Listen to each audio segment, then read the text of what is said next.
बारिश में मस्जिद में नमाज पढ़ें या घर पे?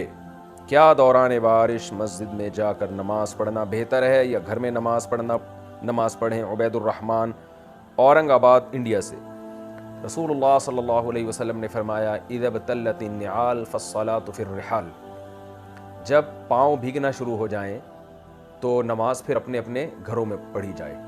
और नबी के दौर में जब बारिश होती थी तो हज़रत बिलाल अजान देते थे, फिर ये ऐलान भी करते थे कि अपने अपने घरों में नमाज़ पढ़ें। लेकिन ये खूब अच्छी तरह समझ लें, ये जो हदीस है इज़ा बतल्लतिन निआल, कि जब पाँव भीग जाएं, तो ये किनाया है बारिश से। इसका मतलब ये नहीं कि सिर्फ पाँव भीग जाएं, यानी हल्के से 2-4 छींटे पड़े और अब बस आप नमाज घर में पढ़ें, बल्कि प्रॉपर बारिश हो जिसमें आपके लिए घर से निकलना मुश्किल हो जाए। तो असल मकसद बारिश नहीं है, असल मकसद है कि जमात के लिए आने में जब हरज है। तो नबी सल्लल्लाहु अलैहि वसल्लम के दौर में जब बारिश होती थी तो कच्ची ज़मीनें थीं, मस्जिद नबी की जो छत थी वो भी टपकती थी, खजूर की छालों की छत थी, और लोगों के लिए बारिश से बचने का कोई तरीक़ा नहीं होता था। आप खुद सोचें कि जब कच्ची जगह होगी तो कीचड़ हो जाएगा उसमें। तो आज ऐसा नहीं है, आज बारिश होती है तो आपके पास छतरी का इंतज़ाम होता है उमूमी तौर पर। फिर आप जब मस्जिद में जाते हैं तो मस्जिद की छतें पक्की हैं, फ़र्श में टाइलें हैं और बंद कमरे होते हैं, तो उसमें बारिश के दौरान जाना और नमाज़ पढ़ने में कोई नुकसान नहीं होता।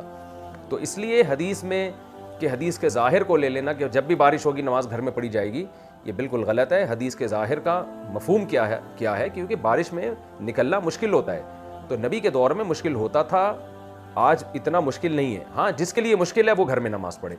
बाज़ दफ़ा बहुत तूफ़ानी बारिश हो रही होती है, डर होता है, अंधेरा है, लाइट चली गई है। इंडिया और पाकिस्तान में तो लाइटें बहुत जा रही होती हैं, तो अंधेरा है, कहीं कहीं गिरा ना जाए, बहुत तेज़ पानी बह रहा है, उसमें ठीक है आप घर में नमाज़ पढ़ें। या कोई बूढ़ा आदमी है, उसके लिए बारिश में निकलना मुश्किल है, या आपके लिए कोई छतरी का इंतज़ाम ही नहीं है कि आप बारिश में निकलें तो आप सारे गीले हो जाएंगे, तो ऐसी मजबूरी में बिला कराहत घर में नमाज़ पढ़ना जायज़ है, इसमें इंशाअल्लाह कोई गुनाह नहीं होगा। लेकिन आम तौर पर आजकल ऐसा होता नहीं है। खुले, अब मलेशिया है उसमें तो सारा साल बारिशें ही होती रहती हैं। तो अब ये तो नहीं कि वो लोग मस्जिद में कभी नमाज ही नहीं पढ़ेंगे। मैं तंजानिया गया, इतनी बारिशें कि पूरा दिन बारिशें होती रहती हैं, लेकिन बारिशों से बचने का भरपूर इंतज़ाम भी है वहाँ पे। तो रसूलुल्लाह सल्लल्लाहु अलैहि वसल्लम ने जो फरमाया, खुलासा कलाम का ये है कि बारिश में नमाज घर पे पढ़ो। तो वजह बारिश नहीं है, वजह वो प्रॉब्लम है जो बारिश की वजह से पैदा होती है।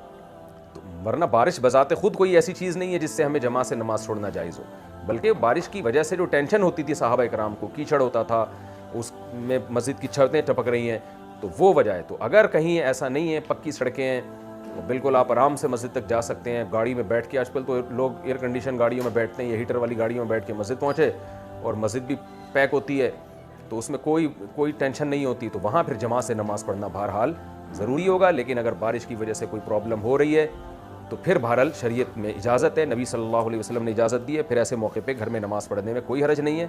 बल्कि बेहतर है कि फिर घर में नमाज़ पढ़ी जाए, ताकि अपने आप को खामखा में ज़्यादा टेंशन में ना डाला जाए। कीचड़ है, गिर गया कहीं, कराची में तो गटर के ढक्कन खुले हुए होते हैं बारिशों में, आप पता चला नमाज़ पढ़ने के लिए गए और इस गटर से गए थे और उस गटर से निकल के आप जा रहे हैं, कोई भरोसा नहीं है यहाँ पे। तो ऐसी मजबूरी में घर में नमाज़ पढ़ना ज़्यादा बेहतर है।